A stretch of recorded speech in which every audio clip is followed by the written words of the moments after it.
आइए, आपका स्वागत है आज की अगली ऑर्गेनिक क्लास में। जीओसी जनरल ऑर्गेनिक केमिस्ट्री हम पढ़ रहे हैं। बड़ा इंटरेस्टिंग सेगमेंट रेजोनेंस हमने पढ़ा, बहुत सारी चीज़ें रेजोनेंस में पढ़ी, कंडीशन ऑफ रेजोनेंस से लेके rules for drawing RS, stability for RS, और लास्ट क्लास में हमने रेजोनेंस इफेक्ट पढ़ा था। और कितने टाइप के थे भैया रेजोनेंस इफेक्ट? 2 टाइप के थे। प्लस आर बोले तो क्या था? बोलो, प्लस आर था pushing, supplying, donating. Minus R क्या था? Pulling, withdrawing. सही बात है या नहीं? आगे तो let's start it. Resonance effect पूरा सेगमेंट खत्म करने का प्रयास करेंगे, ठीक है? आइए, तो प्लस आर की मुझे याद है हमने डेफिनेशन लिख ली थी, माइनस आर की हमने डेफिनेशन लिख ली थी। प्लस आर माइनस आर दोनों की डेफिनेशन हो चुकी थी। मैंने इनफैक्ट एक एक कंपाउंड दिया था आपको, तो मुझे याद आ रहा है प्लस आर माइनस आर में मैंने एक कंपाउंड दिया था, लाइक ये एनिलीन। क्लियर? एनिलीन। अगर इसके आप आर एस बनाते, इसके आर एस अगर आप बनाते तो लोन पेयर है, तो ये प्लस आर वाला एग्जाम्पल था। अगर आपको याद हो तो ये प्लस आर वाला एग्जाम्पल था, क्योंकि हमने सीख लिया था कि जिस भी एटम पर लोन पेयर होगा वो प्लस आर करेगा। और माइनस आर के लिए हमने क्या सीखा था? जिसके पास मल्टीपल बॉन्ड होगी, डबल या triple, given that terminal atom ज़्यादा इलेक्ट्रोनेगेटिव हो। तो आइए, इसके प्लस आर वाले आर एस अगर आप बना पाएँ तो आप देखिए बहुत आसानी से बना सकते हैं। और हम देख रहे हैं इन 2 डबल को टच नहीं किया हमने, ये माइनस, हालांकि बना लिया था ये, बट फिर भी मैं यहाँ बना दे रहा हूँ, ये देखिए। और इसी तरीके से आगे भी इलेक्ट्रॉन्स पोलराइज होंगे। और अब आप जिस बॉन्ड को टच नहीं कर रहे हैं उसे वैसे ही बना दो, ये और ये टच नहीं किया है, ये प्लस आ गया और मेरे भाई यहाँ माइनस आ गया, ये डबल है ना? डबल पीछे लगा कहाँ डबल है, सिंगल है। अरे मेरे भाई अपने बारे में बात मत करिए, कॉन्सेप्ट के बारे में बात हो रही है। ये माइनस इससे रिपेल करेगा। इस समय हमने इन दोनों बॉन्ड को टच नहीं किया, और टच नहीं किया तो इसे ऐसे कर लो, ये देखो माइनस यहाँ आ गया और ये डबल आ गया, ठीक है? अभी एक केस और बाकी है, ये माइनस इससे रिपेल करेगा। तो इस समय आपने इन दोनों बॉन्ड को टच नहीं किया। आपको जैसा कि रेजोनेंस में आप सीख चुके हैं कि रेजोनेंस में ये तो रेजोनेटिंग स्ट्रक्चर्स हैं, और ये 5 रेजोनेटिंग स्ट्रक्चर्स हैं। और अगर मैं इसका हाइब्रिड बनाऊं तो आप देख सकते हैं NH2 यहाँ पर थोड़ा सा इस तरीके से, यहाँ पार्शियल माइनस, यहाँ पार्शियल माइनस, यहाँ पार्शियल माइनस, ठीक है?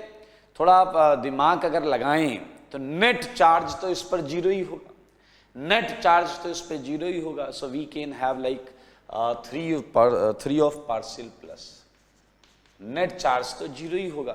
तो मेरे भाई यहाँ हम देख सकते हैं, अगर हम इसे बेंजीन से कंपेयर करें तो हम ये देख पा रहे हैं कि यहाँ इलेक्ट्रॉन डेंसिटी बढ़ी हुई है, यहाँ इन पोजीशंस पर इलेक्ट्रॉन डेंसिटी बढ़ी हुई है। आइए एक और एग्जांपल दिया था मैंने, यहाँ तक मुझे याद आ रहा है वो एग्जांपल कुछ भी ले लेते हैं, बेंजल्डिहाइड ले लेते हैं। बेंजल्डिहाइड, देखिए ये माइनस आर वाला एग्जांपल है। ये क्या था? ये एनिलीन है, ये प्लस आर वाला एग्जांपल है। कैसे पता चला ये माइनस आर वाला है? मेरे भाई ये बताओ, ये देखो डबल बॉन्ड हो या ट्रिपल बॉन्ड हो और टर्मिनल वाला ज्यादा इलेक्ट्रोनेगेटिव, तो आपको पता है जब भी पोलराइजेशन होगा तो ये बॉन्ड सबसे ज्यादा पोलर है। ओ पर क्या आएगा? माइनस। सी पर क्या आने लगेगा? प्लस। उस प्लस की वजह से रिंग के इलेक्ट्रॉन्स डेफिनेटली उसकी तरफ आकर्षित होंगे। तो ये इलेक्ट्रॉन ऐसे देखिए, ये इससे कनेक्टेड है डायरेक्टली। तो अब आप जरा ध्यान से देखिए, इस पूरे प्रोसेस में आपने इन दोनों बॉन्ड को टच नहीं किया, ओके? ये सिंगल था। अब देखो जरा क्या हुआ, यहाँ माइनस यहाँ प्लस आया, और इस कार्बन पे यहाँ माइनस यहाँ प्लस आया, तो ये प्लस माइनस बॉन्ड बना लेंगे। और O पर माइनस है और यहाँ प्लस, देखो O पर माइनस, यहाँ प्लस, यहाँ माइनस, यहाँ प्लस, माइनस प्लस ने बॉन्ड बना ली। मेरे भाई अब ये जो प्लस चार्ज है ये इस बॉन्ड को अपनी तरफ, इस इलेक्ट्रॉन को अपनी तरफ क्या करेगा? आकर्षित करेगा। अब आप इन दोनों बॉन्ड को ऐसे ही बना लो, CH O minus. Now you can find कि प्लस यहां पर आ गया। सिमिलरली ये तो इसे भी आकर्षित करेगा, तो बनने वाली चीज में अब ये दोनों ऐसे ही बना लो, CH O minus double double plus, लेकिन ये इसे बुला लेगा मेरे भाई। समझ रहे हो, समझ लो समझ लो। तो अब जो RS बनेगा वो बनेगा double double double CH double bond O। आप देखो यहां पर इन पोजीशंस पर माइनस आया था, माइनस माइनस माइनस, लेकिन यहां पर इन्हीं पोजीशंस पर प्लस आया है, प्लस प्लस प्लस। देख पा रहे हैं आप? तो अगर मैं इसका हाइब्रिड बनाऊं, मतलब रियल कंपाउंड जो है वो है CH dash dash dash O पर पार्शियल माइनस होगा, O पर पार्शियल माइनस होगा, और मैं ये इधर कर देता हूं और यहां पर ऐसा ऐसा ऐसा ऐसा कुछ कर देता हूं। आप समझ पाए तो समझ लें, बहुत ज़्यादा टफ नहीं है मेरे भाई, लमसम थोड़ा एजम्पशन के साथ में ये लिख रहा हूं। अच्छा, आपको क्या महसूस हुआ इन कंपैरिजन टू बेंजीन? यहां इलेक्ट्रॉन बढ़े हैं और यहां इलेक्ट्रॉन घटे हैं, यानी कि यहां NH2 की वजह से रिंग में इलेक्ट्रॉन डेंसिटी बढ़ी हुई दिख रही है और यहां CHO की वजह से रिंग में इलेक्ट्रॉन डेंसिटी घटी हुई दिख रही है। It's a clear cut observation, बहुत क्लियर कट ऑब्जर्वेशन। ठीक है, तो आइए नोट में कुछ छोटे छोटे लेकिन इंपॉर्टेंट पॉइंट्स लिखते हैं।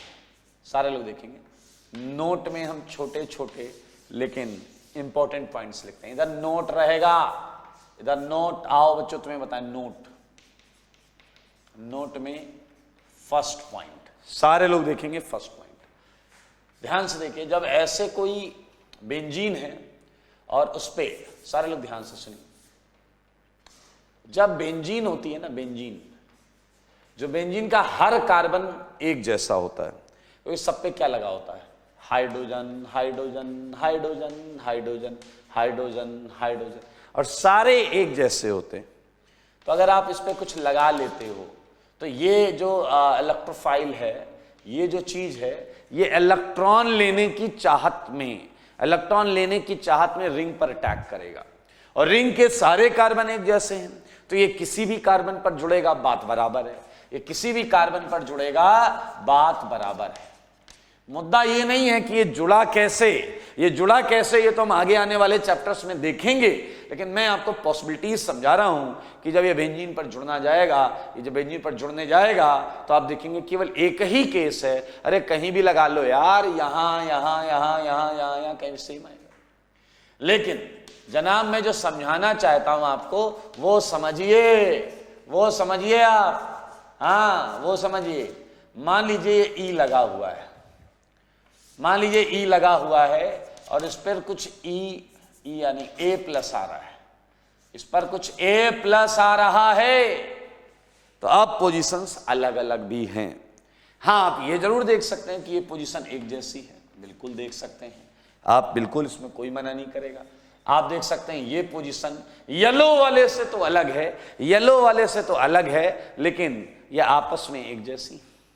और आप अपनी मन की आंखों से देखने को तो ये भी देख सकते हैं कि ये पोजीशन सबसे अलग है। आइए मैं आपको बताऊं कि इन पोजीशन को हम क्या बोलते हैं। इन्हें बोलते हैं ऑर्थो, क्लियर, और ये जो पोजीशन है इसे बोलते हैं मेटा, क्लियर। और आप समझें, अगर समझो इशारों को, ये जो पोजीशन है ये होती है पैरा, ये पोजीशन होती है पैरा। और सुनो, सारे सुनो, ये जो पोजीशन है, ये पोजीशन मैं आपको बताना चाह रहा हूं, ये वाली पोजीशन, इट इज कॉल्ड इप्सो। इस पोजीशन को बोलते हैं इप्सो। मेरे भाई आर्थो, मेटा या पैरा, इन साइड्स का जो नाम है वो इसके रिस्पेक्ट में ही दिया गया है। जो चीज लगी है उसके जस्ट बगल वाले आर्थो होते हैं, उसके नेक्स्ट बगल वाले मेटा होते हैं, और सबसे दूर वाला पैरा होता है। सोचो, सारे सोचो, और ये बताओ सी पार्ट में अगर अगर आपका कोई ग्रुप यहां लगा हुआ है, अगर कोई ग्रुप यहां लगा हुआ है, तो मुझे इस पोजीशन का नाम बताओ। नाम बताओ, नाम। इस पोजीशन का नाम चाहिए मुझे। कौन सी पोजीशन है? इप्सो लग रहा है क्या? इप्सो इधर ऊपर वाला तो इप्सो बताया था। अरे इप्सो नहीं है भाई, जो ग्रुप लगा है, जो चीज जुड़ी है, उसके रिस्पेक्ट में चलता है, उसकी जस्ट बाजू वाली पोजीशन, जस्ट बाजू वाली को हम आर्थो बोलते हैं। तो आपको इन दोनों को एक ही नाम देना होगा। पीछे वाला कह रहा इन पोजीशंस को क्या नाम दूं? आर्थो नाम दीजिए, आर्थो। और आर्थो के बाजू वाली पोजीशन को मेटा। ये मेटा है बेटा, ये मेटा है बेटा। Okay, it's Meta. और ये बची पोजीशन ये है पैरा। पैरा। इप्सो कहां है? Where is ipso man? This is ipso. Ipso इप्सो।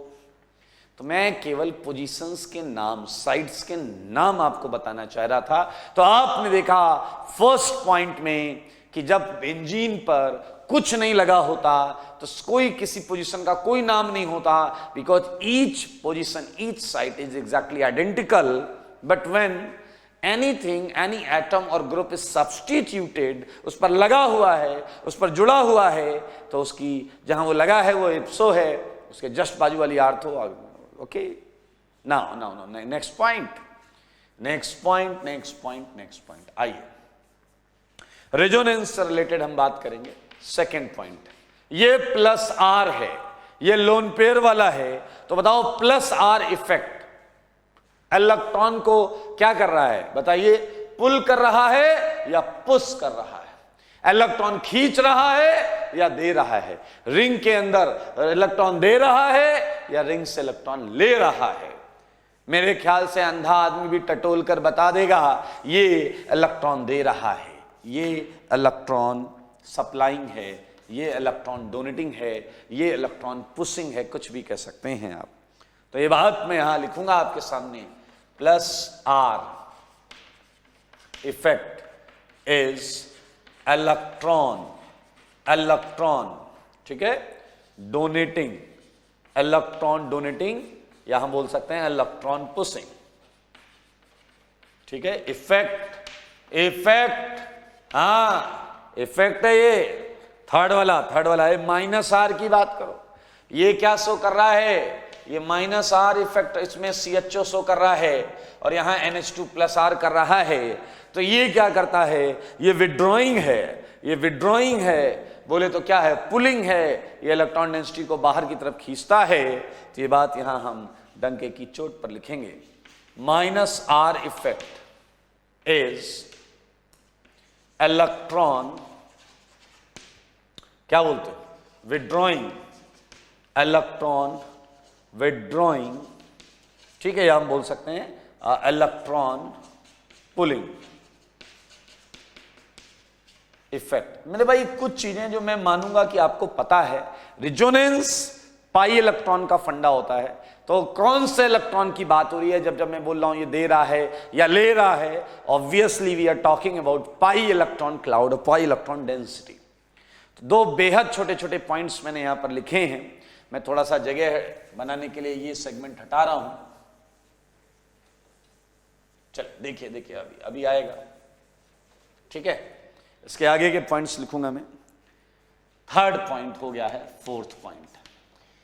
मेरे भाई रेजोनेंस में आपने ऑर्बिटल डायग्राम बनाया हुआ है।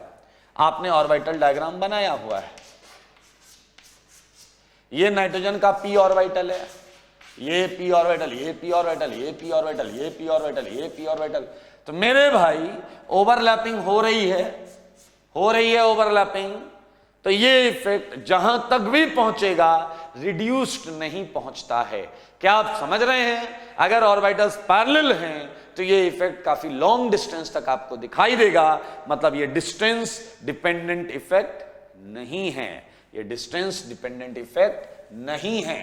याद रखना, अगर एक भी इफेक्ट में p ऑर्बिटल आ गया तो फिर वो डिस्टेंस डिपेंडेंट नहीं रह जाता। Resonance is distance independent effect. Independent effect. ठीक है, रेजोनेंस डिस्टेंस इंडिपेंडेंट इफेक्ट है। चलिए अच्छा, अब एक मजेदार चीज और करते हैं। सारे लोग देखो, प्लस आर रिंग में इलेक्ट्रॉन देता तो है, कहां कहां देता है, पोजीशन बताओ। इसके बाजू वाली आर्थो पैरा, यानी कि ये इलेक्ट्रॉन बढ़ा रहा है, किधर बढ़ा रहा है, आर्थो और पैरा। ये इलेक्ट्रॉन घटा रहा है, किधर से घटा रहा है, आर्थो और पैरा से। मेरे भाई इसका क्या मतलब हुआ, देने वाला देता है तो आर्थो पैरा पर देता है, और लेने वाला लेता है तो वहीं से लेता भी है। भैया एकदम बढ़िया सा रूल है ऊपर वाले का। देने वाला देता है तो आर्थो पैरा पे इलेक्ट्रॉन डेंसिटी रिलेटिवली ज्यादा देता है, और लेने वाला लेता है तो आर्थो पैरा पोजीशन से इलेक्ट्रॉन डेंसिटी ज्यादा खींच लेता है। ये ऑब्जर्व क्लियर कट यहां पर लिखा हुआ है। प्लस आर इंक्रीजेस, इसकी बात हो रही है, electron density mainly at ortho and para position, चलो एक और पॉइंट यहां पर आप बता दो। सिमिलरली माइनस आर क्या करेगा, डिक्रीजेस। सारे देखना मजेदार है। इलेक्ट्रॉन डेंसिटी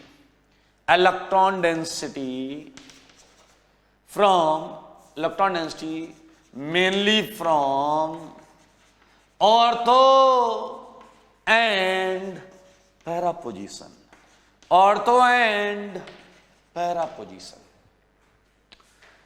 अब आपको सच्चाई पता चल चुकी है, तो मुझे बताओ, अगर इस पर कोई प्लस बाहर से अटैक करने आया, ये वो है जो इलेक्ट्रॉन की चाहत में घूमता है, जो इलेक्ट्रॉन को ढूंढ रहा होता है, जिससे इलेक्ट्रॉन की सख्त आवश्यकता है, तो बताओ ये इलेक्ट्रोफाइल इस रिंग में किस पोजीशन पर अटैक करने में ज्यादा कंफर्टेबल होगा। And I think your answer must be ortho and para.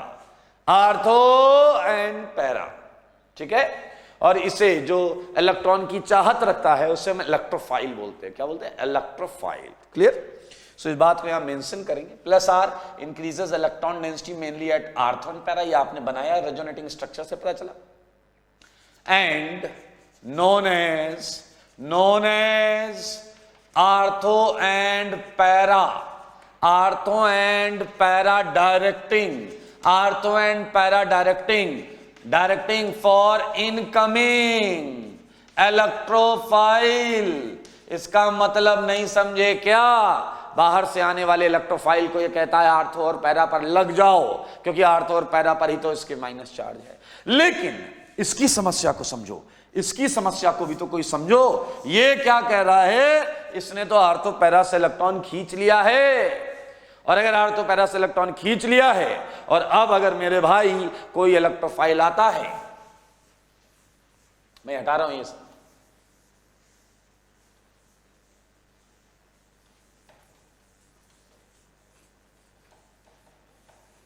देखेंगे सारे लोग, देखिए ये देखिए, ये वाला है, इस पे कोई इलेक्ट्रोफाइल आता है जिसे इलेक्ट्रॉन की चाहत है, इलेक्ट्रॉन लेना चाहता है, तो रिंग में कहां अटैक करेगा, ये बताइए, रिंग में कहां अटैक करेगा। ऑब्वियसली आर्थो और पैरा पर तो नहीं करेगा। और क्या आपके छोटे से दिमाग में ये पोजीशन दिख रही है या नहीं दिख रही, दिख रही है या नहीं दिख रही है? बोल दो भाई, बोल दो, मौका अच्छा है, बोल दो। और यहां पर लिखेंगे hence it is meta directing for incoming electrophile। बाहर से अंदर आने वाले इलेक्ट्रोफाइल के लिए ये उसे गएगा, मिटा जाओ मिटा। अच्छा ये बताओ बेटा कि अगर बाहर से आने वाले इलेक्ट्रोफाइल के पास चॉइस हो, एक ये कंपाउंड एक ये कंपाउंड, तो वो किसे प्रेफर करेगा? बताओ, एक ये, वो किसे प्रेफर करेगा? उसकी एकमात्र उसका कॉन्सेप्ट है इलेक्ट्रॉन डेंसिटी। मेरे भाई मुझे लगता है ये प्रेफर करना चाहिए, क्योंकि रिंग में इलेक्ट्रॉन डेंसिटी यहां ज्यादा है, बाहर से आ रही है, बाहर से आई हुई थी, जबकि यहां पर तो रिंग में इलेक्ट्रॉन डेंसिटी कम है। तो ये बहुत कॉमन सेंस के पॉइंट है और इंपॉर्टेंट पॉइंट्स हैं। तो ये पॉइंट्स पर आपकी विशेष कृपा होनी चाहिए। और याद रखें, इस पॉइंट के बाद ये एग्जाम्पल जरूर लिखें, दिस प्लस दिस, और इसके बाद ये वाला एग्जाम्पल लिखें। आप चाहें तो आप ये इसे पूरा भी कर सकते हैं। क्लियर? एक पैरा वाला भी आंसर आएगा और एक अर्थ वाला भी आंसर आएगा। और अगर आप ये चाहते हैं तो इसका भी, इसके जस्ट बाद ये वाला एग्जाम्पल लिखें, इसमें ये आंसर आएगा। क्यों आएगा? आप शायद सारी बातें आपके सामने खुली। जैसे इलेक्ट्रॉन चाहिए, यहां से तो इलेक्ट्रॉन इसने खींच लिए हैं, तो यहां पर जुड़ जाएगा। भैया समझ लो, बहुत आसान है ये। चलिए, तो प्लस आर माइनस आर, सारी कंडीशंस, कहानी हमें समझ में आ गई है। अब एक छोटा सा पॉइंट है, वो मैं आपके साथ क्लियर करना चाहता हूं। ठीक है? Okay, so what is that? आइए, मैं आईटी के लिए भी इंटरेस्टिंग है, आईटी भी बहुत बार इससे पूछ चुका है। ठीक है? वो है हेलोजेंस। हेलोजेंस जब वो बेंजीन या किसी कंजुगेटेड सिस्टम पे लगे होते हैं। ठीक है? We are now going to discuss about halobenzenes. और क्यों डिस्कस कर रहे हैं? जरूर कुछ नया होगा, जरूर कुछ बेहतरीन होगा। आइए, हम ये कैसे पता करते हैं? हम ये कैसे पता करते हैं कि किसी कंपाउंड में किसी दूसरे कंपाउंड से इलेक्ट्रॉन डेंसिटी ज्यादा है या कम है? इसके लिए बड़ा सिंपल सा फंडा है भाई साहब, सुनना। एक कंटेनर है हमारे पास, इस कंटेनर में मैंने बेंजीन को बंद कर दिया और फिनॉल को बंद कर दिया, या आज जो एग्जांपल लिया उसी को ले लेते हैं, NH2 को बंद कर दिया। NH2 को बंद कर दिया। तुमने अपना दिमाग लगाया, थ्योरी लगाई, वो सब तो ठीक है, लेकिन अगर आप इस चीज को वेरीफाई करना चाहते हैं तो क्यों ना बाहर से एक इलेक्ट्रोफाइल को बुलाओ और उस इलेक्ट्रोफाइल को बोलो, जाओ कर लो अपनी रिएक्शन। हाँ या ना? जाओ कर लो अपनी रिएक्शन। और आप शातिर हैं, आप ये देखेंगे कि E+ जिस पर पहले अटैक करेगा, मानो या ना मानो, उसके अंदर इलेक्ट्रॉन डेंसिटी ज्यादा होगी, क्योंकि E+ अनायास ही उस कंपाउंड की तरफ खिंचता चला जाएगा जिस कंपाउंड में इलेक्ट्रॉन डेंसिटी ज्यादा होगी। I think it's common sense. हाँ या ना? तो मेरे भाई, इलेक्ट्रोफाइल एज यूजुअल आपने जो सोचा था पहले, ये जाता है एनिलीन के पास। ये किसके पास जाता है? NH2 वाले के पास। जाना भी चाहिए, क्योंकि आपका फंडा जो था, थ्योरी थी, वो मैच कर रही थी। इसने क्या किया था? ध्यान से सुनना, सारे लोग सुनना। इसने क्या किया? इसने रिंग में इलेक्ट्रॉन दिए। कौन से इलेक्ट्रॉन दिए? Pi electron. किस इफेक्ट से दिए? +R इफेक्ट से दिए। किस इफेक्ट से दिए? +R से। देखो, एक एक चीज एकदम क्रिस्टल क्लियर तरीके से सोचो। अच्छा, इसने रिंग से इलेक्ट्रॉन लिए भी। कौन से इलेक्ट्रॉन लिए? Sigma electrons. अच्छा, किस इफेक्ट से लिए? -I इफेक्ट से।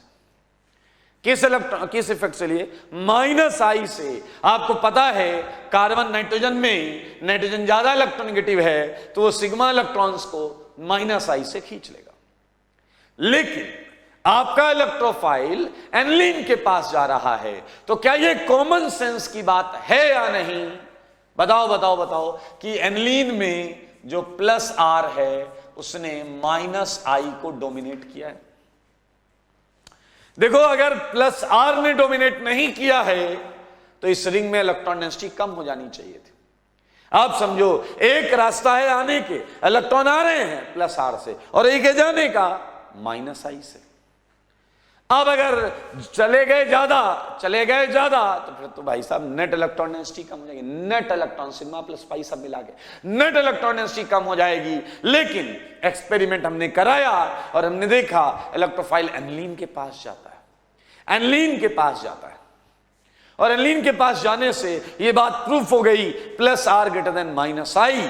हालांकि आप में से कई लोग ये कहोगे सर ये तो ऑब्वियस है, इसे प्रूफ क्यों किया?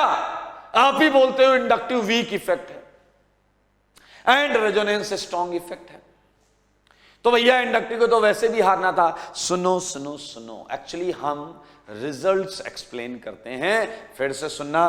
दुनिया के हर कंपाउंड में एक जैसा रेजोनेंस नहीं होता, इसलिए चीजों को जनरलाइज करने से पहले हमें एक एक चीज को समझ में लेना चाहिए कायदे से। तो मेरे भाई यूजुअली जितने भी प्लस आर हैं उनमें आपको plus R greater than minus I दिखता है, लेकिन अब ये लेकिन को ही तो समझेंगे। आइए सारे लोग सुने, देखें, समझें और आनंद लें। आज 6th पॉइंट के बाद 7th पॉइंट का, ठीक है। यूजुअली प्लस आर इफेक्ट, ठीक है, dominates over minus I effect of, ध्यान से सुनना, ऑफ प्लस आर ग्रुप्स। सारे देखेंगे प्लस आर ग्रुप्स, ठीक है। जो प्लस आर ग्रुप्स हैं उनके ऊपर उनका प्लस आर इफेक्ट जो है वो डोमिनेट करता है, या ऑफ एनी ग्रुप लिख दें, ऑफ एनी ग्रुप, ठीक है। फॉर ध्यान से सुने, for rate of attack of electrophile किस पे जल्दी अटैक करेगा, for rate of attack of electrophile. बहुत क्लियर सुने, rate of attack of electrophile, ये किस पे जल्दी अटैक करेगा, उस केस में प्लस आर माइनस आई पे डोमिनेट करता है। एंड ध्यान से सुनना, and for site of attack, ध्यान से सुनेंगे, ये दो चीजें हैं, इन दो चीजों में डिफरेंस हमें समझना पड़ेगा। For rate of attack of electrophile एक, दूसरा है साइट ऑफ अटैक। अब दोनों पॉइंट को मैं क्लियर करता हूं। ये इलेक्ट्रोफाइल है अपना, ये इलेक्ट्रोफाइल है, ठीक है। इसके सामने अभी दो कंपाउंड है, तो पहला क्वेश्चन है कि ये इन दो में किस पर जाएगा। पहला क्वेश्चन है ये इन दो में किस पर अटैक करेगा, वो है rate of attack of electrophile, किस पर अटैक करेगा।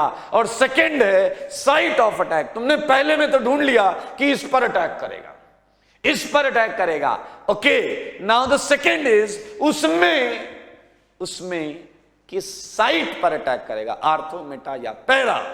याद रखना इन दोनों के लिए plus R effect dominates over minus I, दोनों के लिए प्लस आर डोमिनेट करेगा। लेकिन मेरे भाई, लेकिन ये मैं लिख रहा हूं, except halogens, except halogens IT का फेवरेट सेगमेंट है। आईटी यहां से बहुत कुछ पूछ चुका है, इसलिए ध्यान से सुने। ये तो नॉर्मल कॉमन आपके दिमाग में भी यही है कि रेजोनेंस को ही डोमिनेट करना चाहिए। अब आप ये हैलोजेंस का केस समझ लें। हैलोजेंस का केस बड़ा मजेदार है, इसके लिए मैं ये वाला कॉलम एकदम खाली करूंगा, ठीक है। ये कॉलम हटेगा।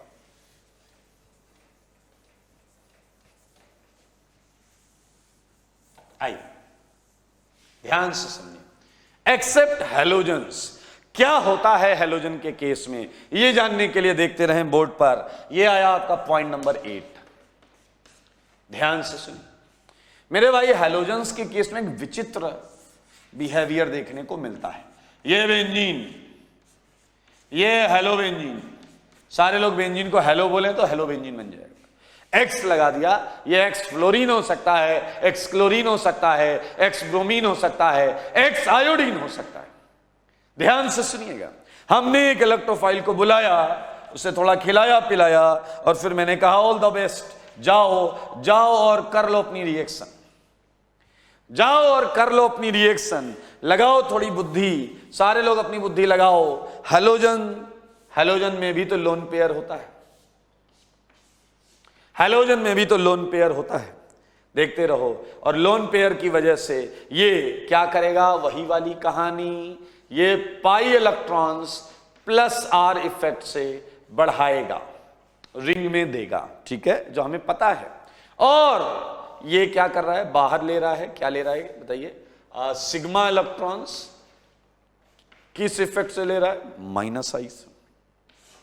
किस इफेक्ट से ले रहा है, माइनस आई से। मेरे भाई हमें यह पता करना है कौन किसे डोमिनेट करेगा, उसके लिए इलेक्ट्रोफाइल को हमने झांसे में लेकर भेजा है। इलेक्ट्रोफाइल गया और मेरे भाई वो अंदर जब गया तो वो बेंजीन पर गया, वो बेंजीन के ऊपर अटैक कर रहा है। हमने इलेक्ट्रोफाइल को बुलाया, उसे बोला अबे होशो हवास में हो, किधर जा रहे हो? तो इलेक्ट्रोफाइल ने कहा देखो अगर आपको पता है कि मुझे किधर जाना है तो फिर एक्सपेरिमेंट क्यों करा रहे हो? उसकी बात में दम है, इसलिए हमने उससे कहा अच्छा जाओ and all the best again. वो फिर गया और वो फिर बेंजीन पर अटैक कर रहा है। ये एक्सपेरिमेंटल ऑब्जर्वेशन है, इस ऑब्जर्वेशन से कंक्लूड करो, क्या ये प्रूफ नहीं होता कि बेंजीन में ज्यादा इलेक्ट्रॉन्स हैं? It's a common sense.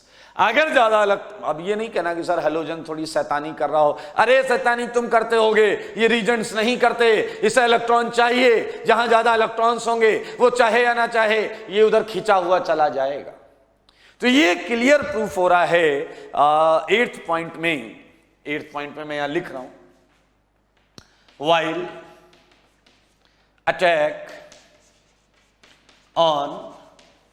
Attack या रिएक्शन, वाइल रिएक्शन बिटवीन, सारे लोग देखें, बिटवीन बेंजीन एंड हैलोबेंजीन,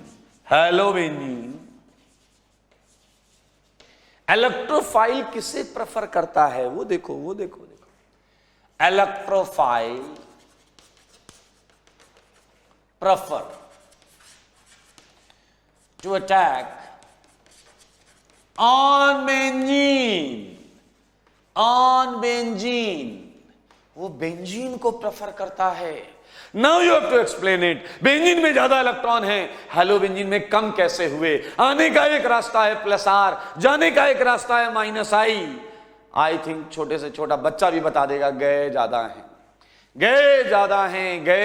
हैं। मेरे भाई क्या साफ शब्दों में ये प्रूफ हुआ है या नहीं? साफ शब्दों में ये प्रूफ हुआ है। आप देख सकते हैं prefer to attack on benzene. मेरे भाई ये क्या है, ये किस चीज के लिए लिखा गया है, ये समझना बहुत जरूरी है। ये लिखा गया है rate of attack of electrophile. याद रखें minus I dominating over plus R for rate of attack of electrophile on halobenzene, on, फिर से लिख दिया मैंने सेम, हैलोबेंजीन, ठीक है। तो ये देख लें, जब भी आप हैलोबेंजीन, कोई जरूरी नहीं हैलोजन बेंजीन पे लगाओ, हैलोजन किसी भी कंजुगेटेड सिस्टम पर लगा हो, सेम ऑब्जर्वेशन आता है। ओके, सो लाइक मैं थोड़ा सा लिख भी देता हूं, ये बेंजीन, ये हैलोबेंजीन, ठीक है, and we just attack one electrophile, ठीक है। सो ये जाकर किस पर लगा? ये जाकर लगा बेंजीन पर। देखो मगर बोर्ड पर, ये जाकर किस पर लगा? ये जाकर लगा बेंजीन पर। मेरे भाई समझें, दिस प्लस दिस, और हमने इलेक्ट्रोफाइल डाला। याद रखना this is all about selection between two compound, selection between two compound. थोड़ा सा इसे नीचे करके बनाते हैं, आओ इसे थोड़ा और नीचे करके बनाते हैं। ये है कंपाउंड, ये है हैलोजन। क्या यहां पर आप ये समझ गए हैं कि इलेक्ट्रॉन माइनस आई ने ज्यादा खींच लिए रादर देन जो दिए गए हैं? यानी कि यहां तुमने क्या देखा है? Net electron density. सारे सुनो, यहां तुमने देखा, अब यही देखना भी चाहिए। 2-3 कंपाउंड्स हैं and you have to select any one for higher rate of reaction, तो आपको नेट इलेक्ट्रॉन देखने हैं, क्योंकि नेट इलेक्ट्रॉन आपके इलेक्ट्रोफाइल को आकर्षित करेंगे।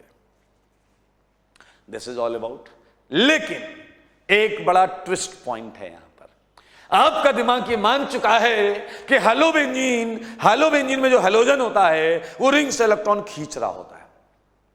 वो रिंग से इलेक्ट्रॉन खींच रहा होता है। मेरे भाई इसे बहुत क्लियर रखो, वो रिंग से सिग्मा इलेक्ट्रॉन खींच रहा होता है, समझने वाली बात। वो रिंग से सिग्मा इलेक्ट्रॉन खींच रहा होता है, लेकिन रिंग में वो पाई इलेक्ट्रॉन दे रहा होता है। वो अलग बात है कि वो सिग्मा ज्यादा खींच लेता है, लेकिन पाई रिंग में अभी भी दे रहा है। इसका फर्क पड़ेगा, क्योंकि पहला पॉइंट तो आप समझ गए, अब आपको समझना है site of attack. Site of attack, सारे लोग देखो, सारे लोग देखो और मुझे बता देना, सारे लोग देखो और मुझे बता देना। ये हेलोबेंजीन है, ये हेलोबेंजीन है, और इस पर ये आया इलेक्ट्रोफाइल। मुझे बताओ, इसे लालच देकर बुलाने के लिए तो नेट इलेक्ट्रॉन डेंसिटी देखनी थी, इसे लालच देके बुलाने के लिए तो नेट इलेक्ट्रॉन डेंसिटी देखनी थी। लेकिन ये बताओ कि ये आकर किस इलेक्ट्रॉन से रिएक्शन करेगा, सिग्मा से या पाई से? ये जवाब आपको देना है। ये आकर किससे रिएक्शन करेगा, सिग्मा से या पाई से? ये आप बता दो। कौन से इलेक्ट्रॉन इजीली अवेलेबल होते हैं, पाई इलेक्ट्रॉन्स या सिग्मा इलेक्ट्रॉन्स? कौन सी बॉन्ड वीक होती है, पाई बॉन्ड या sigma bond? It's a pi bond obviously, it's a pi electrons obviously which would be easily available. तो इलेक्ट्रोफाइल अटैक तो करेगा पाई इलेक्ट्रॉन्स पर, और पाई इलेक्ट्रॉन्स रिंग से बाहर नहीं जा रहे हैं, वो रिंग में आ रहे हैं। किस इफेक्ट से आ रहे हैं मेरे भाई? प्लस आर से आ रहे हैं, प्लस आर से आ रहे हैं। तो सोचो सोचो, ध्यान से सोचो, इस पर जो लोन पेयर है वो पाई इलेक्ट्रॉन डेंसिटी को तो इस तरीके से पोलराइज कर रहा है। क्या आपके दिमाग में कुछ आया क्या? इसके लिए मेरे भाई सुनो सुनो, सारे सुनो। एक्स जो ई है वो आर्थो और पैरा पर ही लगेगा। सारे लोग ध्यान से सुन लें, ये आपको मैंने बता दिया। यानी कि for site of attack, for site of attack क्या आप देख पाए हैं? Plus R dominates over minus I, क्योंकि प्लस आर माइनस आई के ऊपर क्यों डोमिनेट कर रहा है? क्योंकि अब आप साइड सेलेक्ट कर रहे हैं, और ये केवल पाई इलेक्ट्रॉन से, ये केवल पाई इलेक्ट्रॉन से रिएक्शन करेगा। That's why this is very obvious. So what we are going to conclude that अगर हम rate of attack of electrophile halobenzene में देख रहे हैं तो माइनस आई डोमिनेट करता है रेजोनेंस इफेक्ट के ऊपर, और अगर हम site of attack of electrophile देख रहे हैं ऑन हेलोबेंजीन तो ऑब्वियसली इसका प्लस आर डोमिनेट करता है, क्योंकि हम पाई इलेक्ट्रॉन्स को टारगेट करते हैं at the time of reaction. Okay, so मैं मानता हूं कि ये कई लोगों को समझ में आ गया, लेकिन मैं मानता हूं there is a certain category of students और पीपल ऑफ पर्सन जो छोटे मोटे लोग नहीं हैं, बहुत बड़े वाले हैं। तो उनके लिए मैं बताता हूं एक छोटा सा एग्जाम्पल।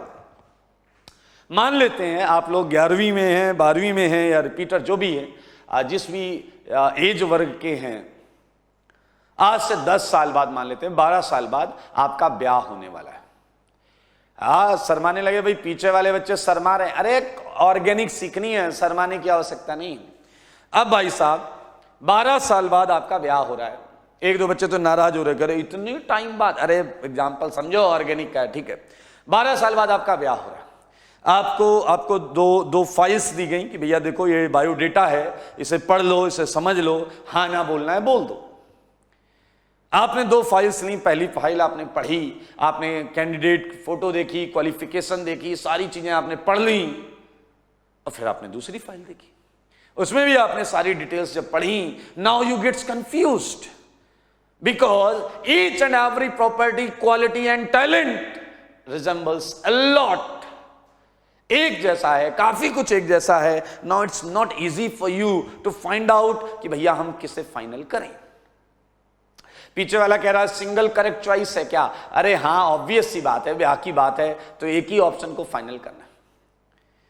आप बड़े परेशान हैं कि किसे फाइनल किया जाए। अचानक आपने क्या किया, पहली फाइल के लास्ट वाले पेज पर आपने देखा कि जो कैंडिडेट है उसके जो पिताजी हैं उनकी एसेट है 50 करोड़ रुपए की। पीछे लगा रहा डन, ये फाइल डन। अरे रुक जाओ, दूसरे वाले फाइल में आपने देखा उसमें जो जमीन जायदाद और संपत्ति है, जो एसेट है, वो है 5000 करोड़ की। पीछे कह रहा हाँ जल्दीबाजी नहीं करनी चाहिए, तो पूरा सुनना चाहिए। तो सच बताना, देखो कोई ज़्यादा डिप्लोमेटिक आंसर मत देना, मैं ऑर्गेनिक सिखा रहा हूं, मैं आपका ब्याह नहीं करा रहा। मुझे बता दो कौन सा प्रपोजल आप फाइनल करोगे? बोलो बोलो बोलो। हाँ 50 वाला, 5000 वाला? ऑब्वियसली 5000 करोड़ वाला। देखिए ये कहते हैं ह्यूमन टेंडेंसी। मैंने ये नहीं कहा कि आपको इसमें से 1 रुपया भी मिलेगा, लेकिन आपने जब आपको कैंडिडेट, जब आपको एक प्रोजेक्ट आउट ऑफ टू जब आपको एक फाइनल करना था, तो आपने नेट इलेक्ट्रॉन डेंसिटी देखी। नेट इलेक्ट्रॉन डेंसिटी में जो कैंडिडेट है वो है पाई इलेक्ट्रॉन डेंसिटी, उसके फादर की एसेट है सिग्मा इलेक्ट्रॉन डेंसिटी। नेट देखकर आपने एक पर्टिकुलर सेगमेंट को, एक चीज को ओके बोल दिया। अब जब आपने एक सेगमेंट को ओके बोल दिया, तो भाई साहब शादी वाले दिन मंडप में किसके साथ बैठोगे? कैंडिडेट के साथ, हाँ, या उसके बापू के साथ? बताइए बताइए, सिग्मा के साथ या पाई के साथ? सिंपल फंडा है लाइफ का, सिंपल फंडा। पीछे वाला कह रहा है व्हाट मैटर्स इज, अरे obvious, simple, general, common sense का आंसर है ऑब्वियसली इलेक्ट्रोफाइल को पाई इलेक्ट्रॉन डेंसिटी चाहिए। मानते हैं या नहीं? तो मेरे भाई it's clear cut example.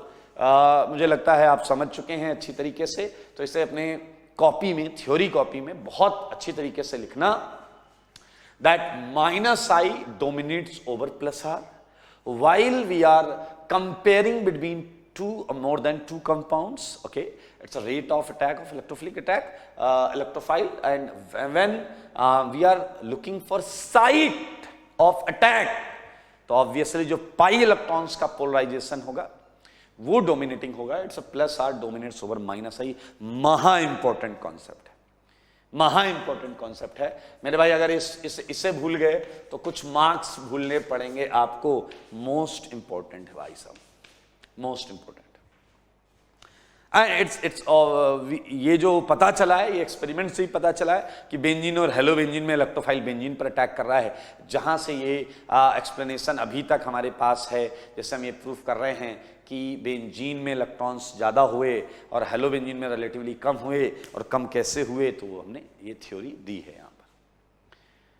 Okay, so now there is one more segment. तो चलो जरा एक और सेगमेंट है, इसी से रिलेटेड है, तो मैं हटाता हूँ पूरा, ये हटा रहा हूँ मैं। पॉइंट में ही चलेंगे अभी कितना पॉइंट था? 8th पॉइंट था, इसी में चलेंगे, मैं हटा रहा हूँ।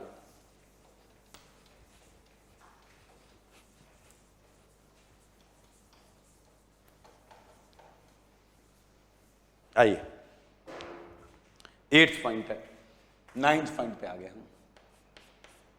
ठीक है मेरे भाई, एक ऐसा टर्म होता है एक्टिवेटिंग कंपाउंड।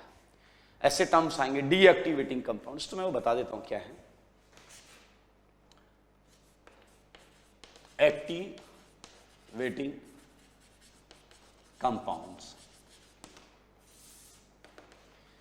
मेरे भाई, activating compound is very easy. अगर कोई कंपाउंड है जिसपे इलेक्ट्रोफाइल जल्दी अटैक कर रहा है विद रिस्पेक्ट टू बेंजीन, मतलब बेंजीन ले लो, साथ में एक कंपाउंड और ले लो, इलेक्ट्रोफाइल छोड़ दो। अगर इलेक्ट्रोफाइल बेंजीन पे नहीं जाता है, दूसरे कंपाउंड पर जाता है, तो वो कंपाउंड वो हो गया एक्टिवेटिंग। लेकिन अगर इलेक्ट्रोफाइल बेंजीन पर चला गया, तो ये वाला कंपाउंड हो गया डीएक्टिवेटिंग। आसान है ना? ओके, सो एक्टिवेटिंग कंपाउंड पे हम क्या लिखेंगे? Compounds which show higher rate of electrophilic attack than benzene. So are known as activating compounds, are known as activating compounds. Okay, अभी पूछूंगा आपसे कौन कौन से हैं, बहुत आसान है। Similarly in 10th point you can be asked for deactivating compounds. Deactivating compounds, मेरे ख्याल से इसकी डेफिनेशन तो हर शख्स लिख लेगा। पिछला कह रहा शख्स की बात कर दी, हम कैसे लिखेंगे। आइए डीएक्टिवेटिंग कंपाउंड्स में पूरा वही चालू करेंगे। कंपाउंड्स विच शो यहां पर क्या होगा, लेसर या lower rate of electrophilic attack than benzene are known as deactivating compounds. Deactivating compounds मेरे भाई ऐसी लाइन तुम मत खींचना, इस लाइन का मतलब है यही कंटेंट आ जाएगा, बस इस हायर की जगह लोअर आ जाएगा, एक्टिवेटिंग की जगह डीएक्टिवेटिंग आ जाएगा। ठीक है, डेफिनेशन आपको लिखनी है। Now we can have like एक मैं जनरलाइज तरीके से लिख सकता हूं, order of rate of electrophilic attack. ध्यान से देखें तो इसमें मैं इसे ऐसे मेंशन कर सकता हूं, ये क्लियर एंड लुक एट ये। ठीक है, सो यहां पर कौन से ग्रुप होंगे, इलेक्ट्रॉन डोनेटिंग ग्रुप्स होंगे, जो रिंग को एक्चुअली डोनेटिंग की जगह एक्टिवेटिंग लिख देते हैं। ठीक है, यहां पर कैसे ग्रुप्स होंगे, एक्टिवेटिंग ग्रुप्स होंगे। बेंजीन पर तो कुछ नहीं होगा। और यहां कैसे ग्रुप्स होंगे, जल्दी बताना, डीएक्टिवेटिंग ग्रुप्स होंगे। And what we know about कि ये ऑर्डर होगा, अच्छा अगर आप थोड़ी बुद्धि लगाएं तो इस एक्टिवेटिंग में क्या आएंगे, जितने प्लस आर वाले, all plus R groups, all plus R atoms, सही बात है, या फिर ग्रुप्स। ठीक है यार, जगह नहीं है, उधर लिख देता हूं मैं, इसे हटाता हूं, आप इसके नीचे ही लिखना। ठीक है, पहले वाले के नीचे all plus R atoms, clear, slash groups. ध्यान से सुनना, ध्यान से, एक्सेप्ट हैलोजन्स, क्योंकि हैलोजन नेट विड्रॉ करते थे और वो बेंजीन से बाद में आते थे। बेंजीन वाला तो खाली रहेगा। और यहां लिखना, पहले क्या आएंगे, पहले आएंगे हैलोजन्स और उसके बाद आएंगे क्या, माइनस आर ग्रुप्स। बुद्धि लगा लो बेटा, सारे बुद्धि लगा लो, बीच में बेंजीन पड़ा हुआ है। पहले हैलोजन्स आएंगे, वजह सुनना, हैलोजन्स पहले क्यों आए माइनस आर से।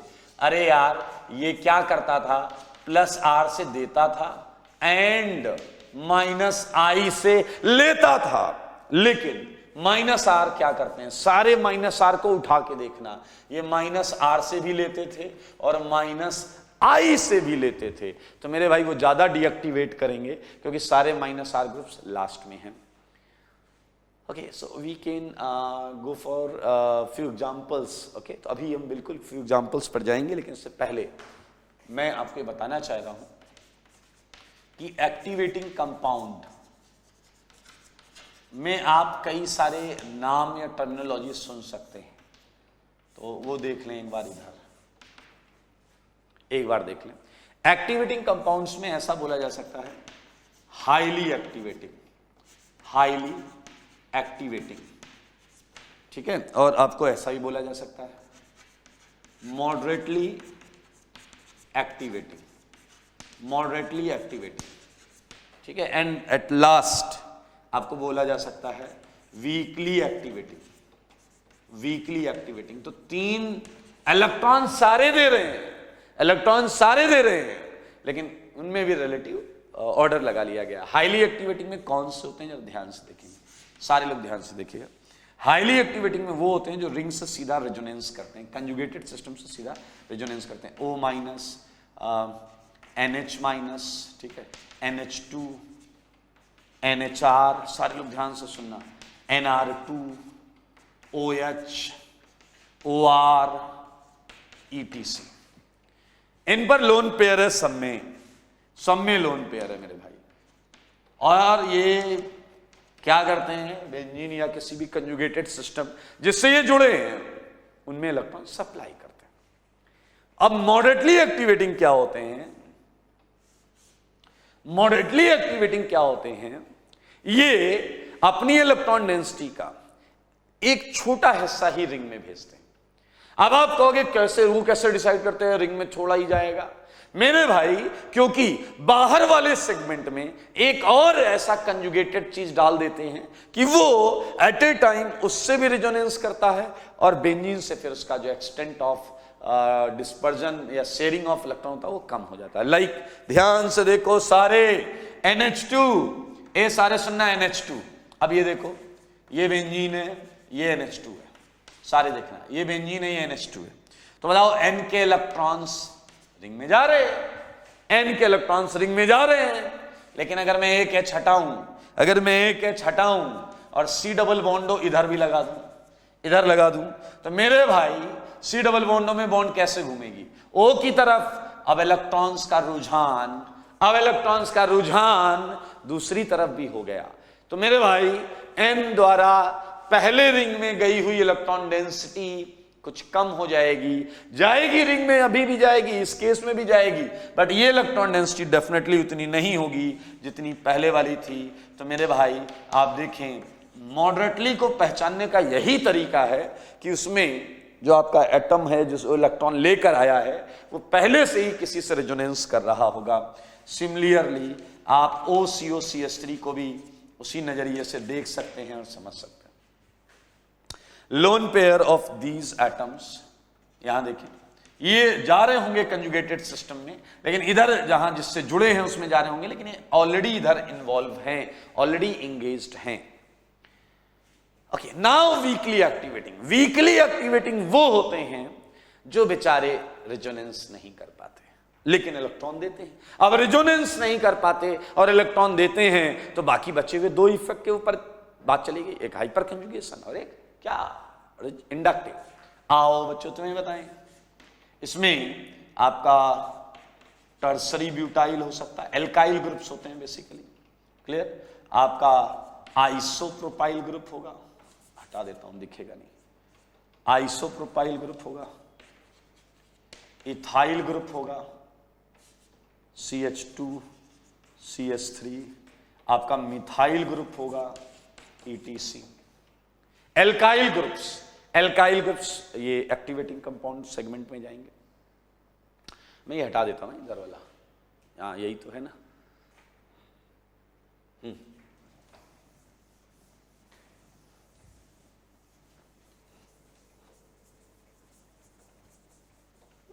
ओके,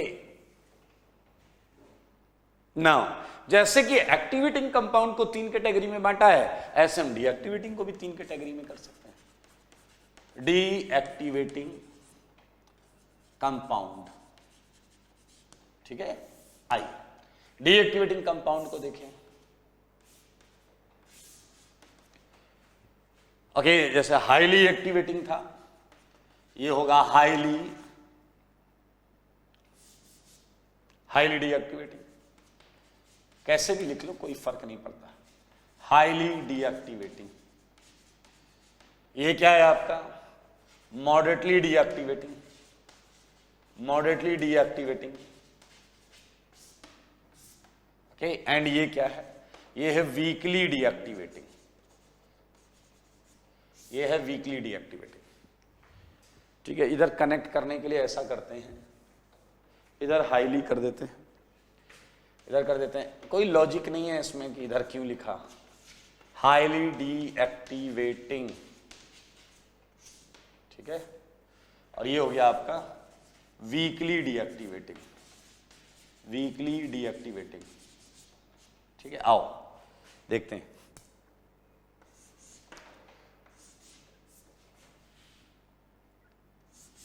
मेरे भाई हाईली डीएक्टिवेटिंग के केस में वो ग्रुप्स आते हैं जो स्ट्रॉन्ग -I और -R करते हैं, जो स्ट्रॉन्ग -I और -R करते हैं। Like you can think about NF3+, NR3+, you can think about NO2, CN, aldehyde, ketone, clear? These groups are in a strong category.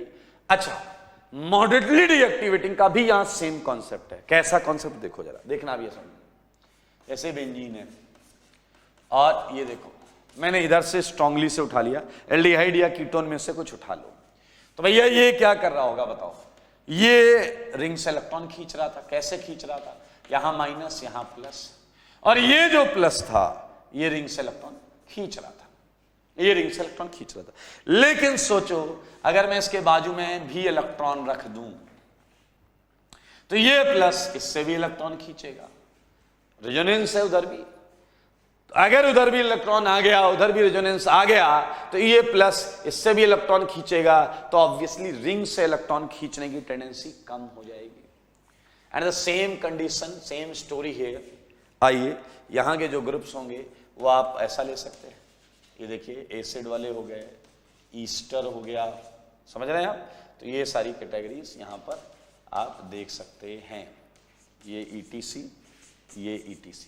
Now weekly deactivating बहुत मजेदार category है, believe me बहुत मजेदार category है। ये है वही category halogen, FCl, BRI, FCl, BRI, ये है आपका डीएक्टिवेटिंग कंपाउंड का सेगमेंट, ये है एक्टिवेटिंग कंपाउंड का सेगमेंट। और मजेदार चीज क्या है, अगर समझो इशारों को, तो मेरे भाई ये जो कैटेगरी है ये वाली, ये आपकी आर्थो एंड पैरा है, ये आपकी आर्थो एंड पैरा है, और ये जो दो कैटेगरी है ये मेटा है। ये खैर मैं पहले भी बता चुका हूं।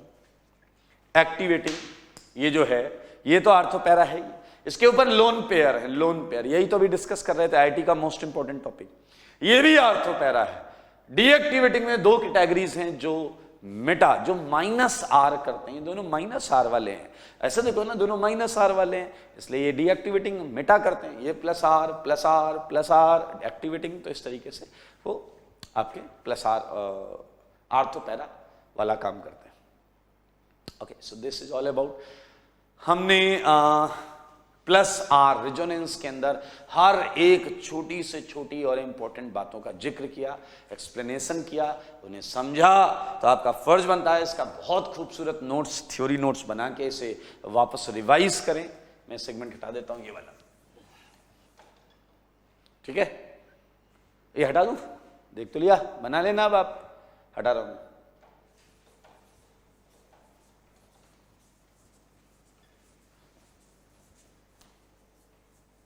नाउ इस पर कुछ क्वेश्चंस दे दूं क्या? कुछ क्वेश्चंस दे दूं? हाँ, very good. Arrange following in decreasing order of electrophilic attack, electrophilic attack, ठीक है। So now first is benzene, chlorobenzene, nitrobenzene, ठीक है। आपको ग्रुप देखने हैं किस कैटेगरी का कौन है, एंड टोलुइन। ये नाम बोल रहा था मैं इनके, इसलिए टेंशन नहीं लें।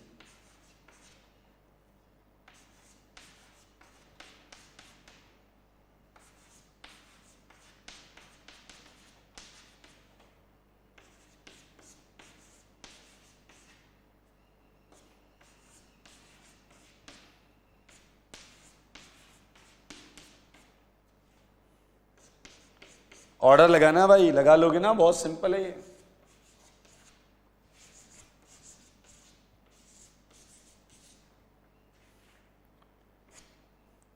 ये है NH2 लगा हुआ, और ये है NHCOCH3 लगा हुआ।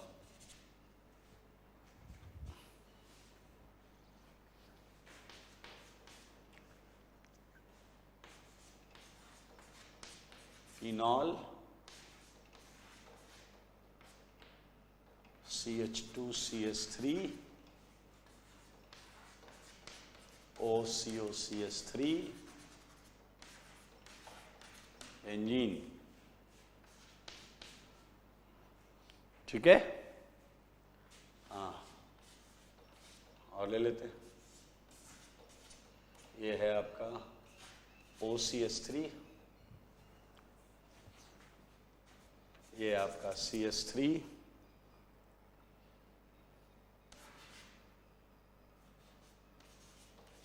ये बेंजीन, ये है आपका फ्लोरोबेंजीन। ठीक है, क्या है आपका फ्लोरोबेंजीन। तो इनमें ऑर्डर लगाइएगा, आपको बस ये देखना है जिस रिंग में ज्यादा इलेक्ट्रॉन्स हैं, जिस रिंग में क्या है ज्यादा इलेक्ट्रॉन्स हैं उस पर इलेक्ट्रोफाइल पहले अटैक करेगा तो वो ऑर्डर में सबसे आगे आ जाएगा। ठीक है, एंड इसी के साथ सारे लोग ये याद रखें कि अगली क्लास में हम चालू करने वाले हैं क्या, hyper conjugation effect. Hyper conjugation effect, hyper conjugation effect. ठीक है, okay. So after hyper conjugation effect हम खूब सारे क्वेश्चंस करने वाले होंगे। ठीक है, तो आप लोग जीओसी अच्छा चैप्टर है, इसकी थ्योरी पर प्रॉपर पकड़ बनाए रखें। और आज के लिए इतना ही। ठीक है, चलिए ख्याल रखिए अपना।